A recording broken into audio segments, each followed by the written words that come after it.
Hello friends, welcome to price section channel. आज जो video मैं आपके सामने लेके आया हूँ उस वीडियो का टाइटल है my trading journey and mistakes, यानी कि जब से मैं स्टॉक मार्केट में आया हूँ मुझसे क्या क्या गलती हुई और मैंने कैसे उन गलतियों को सुधारा। जैसा कि आप लोग जानते हैं कि मैं अब एक सीरीज स्टार्ट करने वाला हूँ जिसमें मैं आपके साथ स्टॉक मार्केट के फंडामेंटल्स यानी कि बेसिक्स या फिर आप कह सकते हैं ग्राउंड लेवल से आपके साथ स्टॉक मार्केट की नॉलेज शेयर करूंगा और हम कोशिश करेंगे कि आहिस्ता आहिस्ता स्केल अप करें और एक अच्छी लेवल तक पहुंच सके। तो सबसे पहले इस सीरीज में जो मैं आपके साथ स्टार्ट करूंगा वो होगा कैंडल स्टिक्स। हम single candle stick, double candle stick, triple candle stick और ये कैंडल स्टिक्स किस तरीके से काम करते हैं, हम इन कैंडल स्टिक्स को ओवरऑल चार्ट के कंटेक्स्ट में कैसे पढ़े, तो ये सब चीज़ें जो होंगी ये मेरा पहला टॉपिक होगा। इन वीडियोस पे मैं अभी काम कर रहा हूँ, तो मेरा ख्याल है इस हफ्ते के एंड तक वो वीडियोस आ जानी चाहिए, तो आप ज़रूर देखिएगा। तो खैर वो तो आगे की बात है। फिलहाल हम आज के इस वीडियो पे फोकस करते हैं। मैंने ये वीडियो इसलिए बनाया क्योंकि मैंने सोचा कि इससे पहले कि मैं आपके साथ स्टॉक मार्केट की एजुकेशन का वो नया चैप्टर शुरू करूं, पहले आपको ये बताना बहुत ज़रूरी होगा कि मेरी स्टॉक मार्केट में क्या क्या गलतियां हुई, ताकि आप उन गलतियों को समझें और आप वो गलतियां रिपीट ना करें। तो पहला जो मेरा कदम स्टॉक मार्केट में था वो था एज ए इन्वेस्टर। तो मेरा एक दोस्त था, ये 2008 की बात है। मेरा एक दोस्त था तो उसने मुझे स्टॉक मार्केट के बारे में कुछ बताया, मुझे काफ़ी अच्छा लगा। और जैसे ही मैं घर गया मैंने इंटरनेट पे वेबसाइट्स वगैरह ये सब देखना शुरू कर दिया और वहाँ एक नाम मेरे सामने आया, वो नाम था वॉरेन बुफे का। तो वॉरेन बुफे का जो नाम था वो मेरे इमेजिनेशन में बिल्कुल, इट कैप्चर्ड माय इमेजिनेशन। और उसके बाद मैंने उनकी काफ़ी सारी किताबें पढ़ी, मैंने बेंजामिन ग्राहम की किताबें पढ़ी और मुझे थोड़ा बहुत आइडिया हो गया इन्वेस्टिंग का। तो उसके बाद मैंने स्टॉक मार्केट में इन्वेस्ट करना शुरू कर दिया।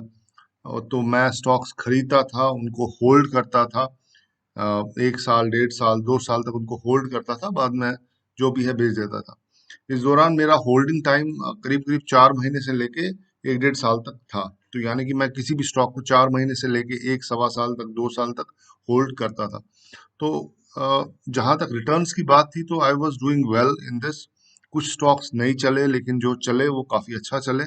तो ओवरऑल मैंने इन्वेस्टिंग से ठीक ठाक पैसा कमा लिया था। ठीक ठाक मतलब इट वाज ओके। लेकिन कहीं ना कहीं मुझे ये इन्वेस्टिंग थोड़ी बोरिंग जैसी लगने लगी थी। तो मुझे ऐसा लगता था कि मैं स्टॉक मार्केट का हिस्सा नहीं हूँ, क्योंकि मैं एक बार स्टॉक में इन्वेस्ट करता था उसके बाद बैठ जाता था। फिर मुझे ये भी नहीं पता होता था कि स्टॉक में हो क्या रहा है। और 3 4 महीने बाद में फिर से अपना डीमैट अकाउंट खोलता था और मुझे जो भी है लॉस या प्रॉफिट जो कुछ भी था मुझे वो पता चल जाता था। तो कहीं ना कहीं मुझे वो डिस्कनेक्ट लगा स्टॉक मार्केट से। मैं चाहता था कि मैं स्टॉक मार्केट में थोड़ा और ज्यादा इन्वॉल्व हो जाऊं। तो और मैं चाहता था कि ये जो भी मेरा इन्वेस्ट जो भी मैं पैसे कमा रहा हूँ स्टॉक मार्केट से वो थोड़ा ज्यादा तेजी से हो। इतना 1 1.5 साल तक वेट करना मुझे कुछ सही नहीं लग रहा था। तो मेरे काफी दोस्त थे इस दौरान, जो मेरे काफी सारे दोस्त बने जो कि इन्वेस्टिंग करते थे, तो उन्होंने मुझे कहा कि भाई, ये जो ट्रेडिंग है ये एक तरह की गैम्बलिंग होती है, आप इसमें बिल्कुल मत जाए।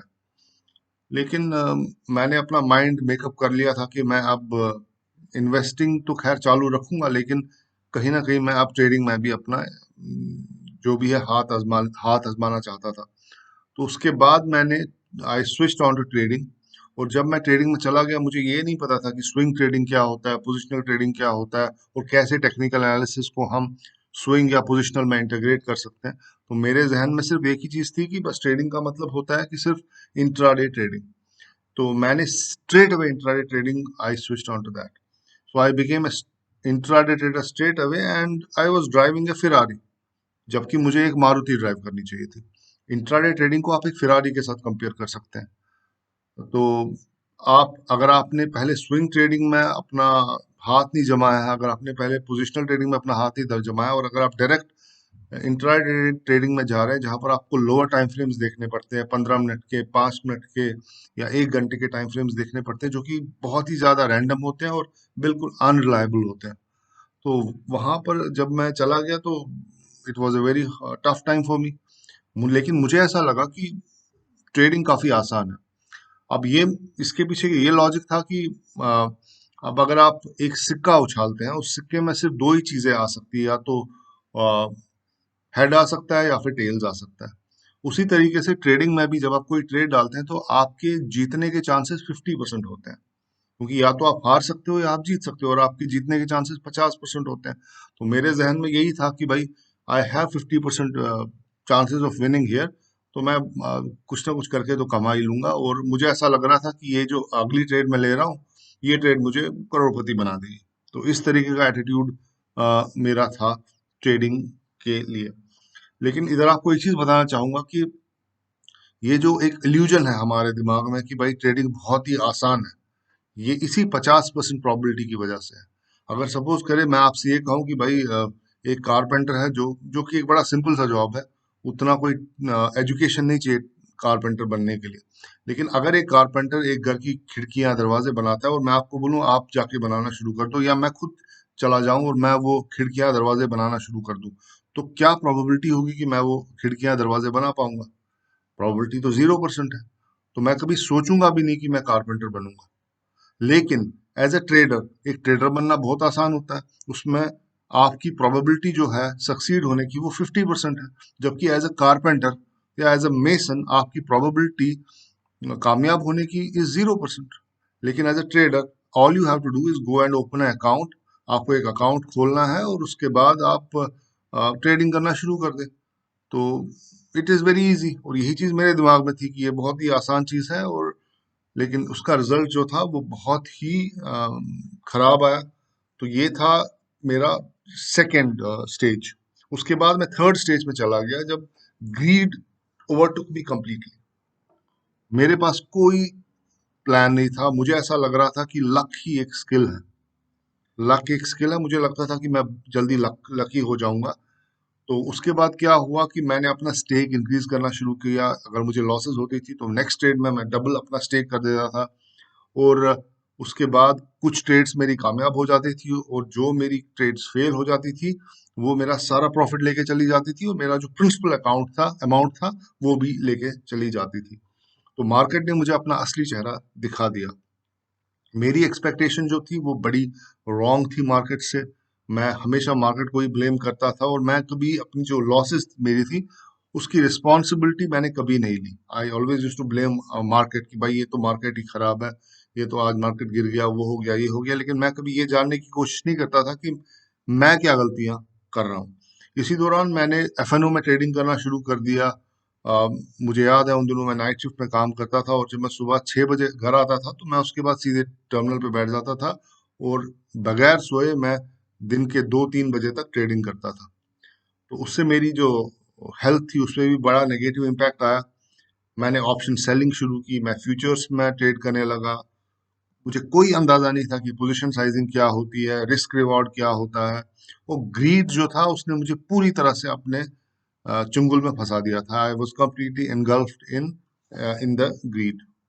हाँ, तो दोस्तों अब हम स्टेज 4 की तरफ चलते हैं। जैसा कि मैं आपको बता चुका हूँ, स्टेज 3 में ग्रीड कम्प्लीटली ओवरटुक मी। उसके बाद मुझे ऐसा लगा कि अब मुझे स्टॉक मार्केट के बारे में कुछ नॉलेज हासिल करनी चाहिए। कुछ दोस्तों से पता चला कि टेक्निकल एनालिसिस नाम की भी कोई चीज़ होती है।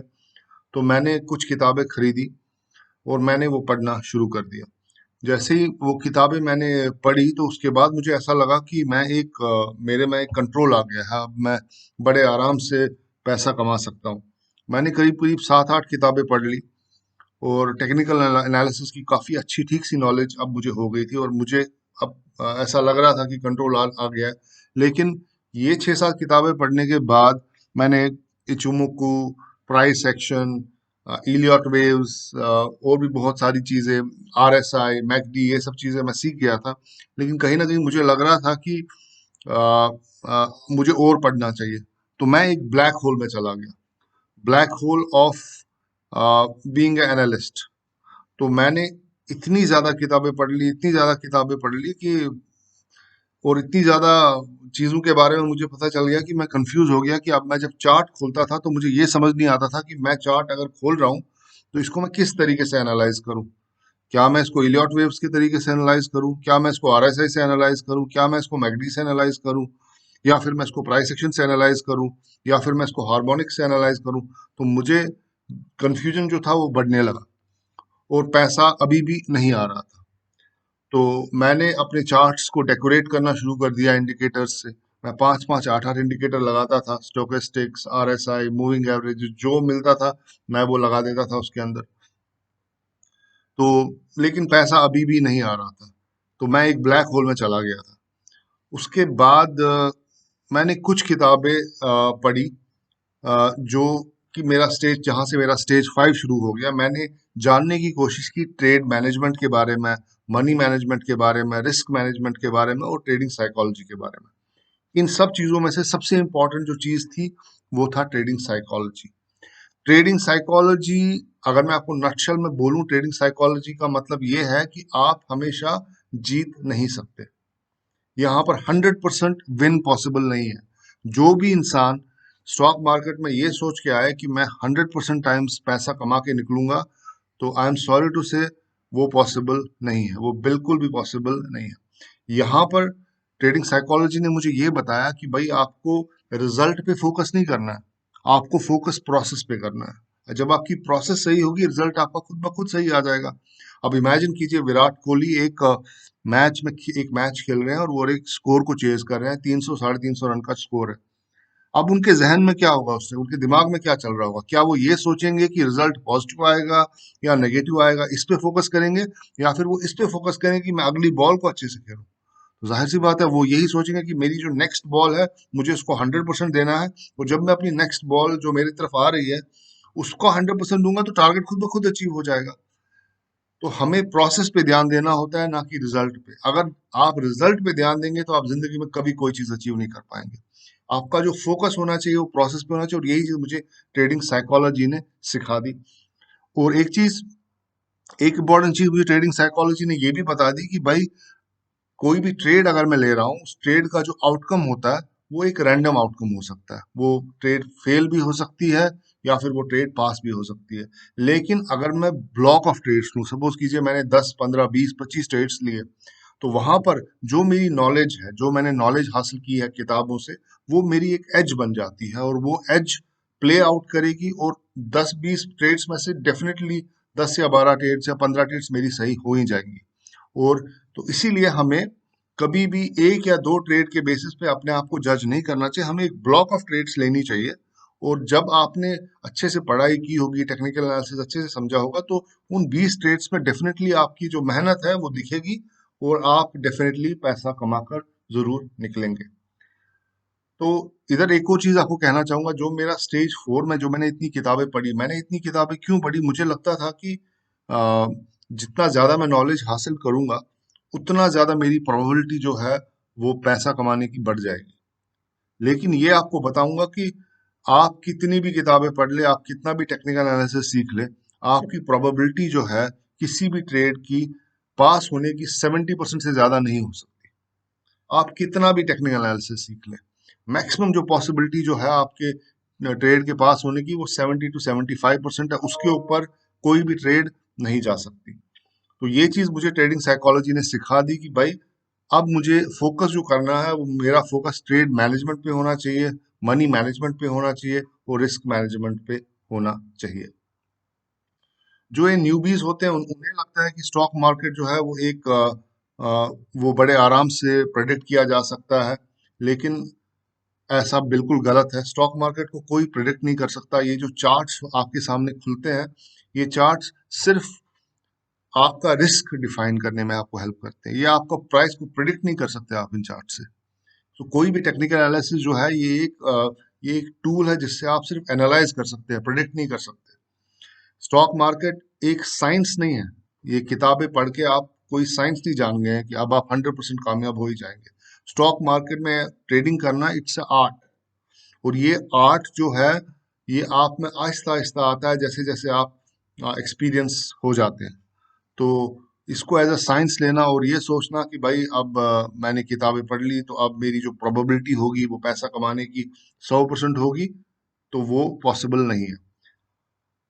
ट्रेडिंग साइकोलॉजी ने मुझे एक और चीज ये बता दी कि भाई स्टॉक मार्केट में हारना जरूरी है, जैसा कि मैं आपको पहले ही कह चुका हूं। लेकिन हारना किस तरीके से है? हारना आपको करेक्ट तरीके से है। ये नहीं कि आप गलत तरीके से हारेंगे। या गलत तरीके से जीतेंगे। आपको जीतना भी सही तरीके से है और हारना भी सही तरीके से।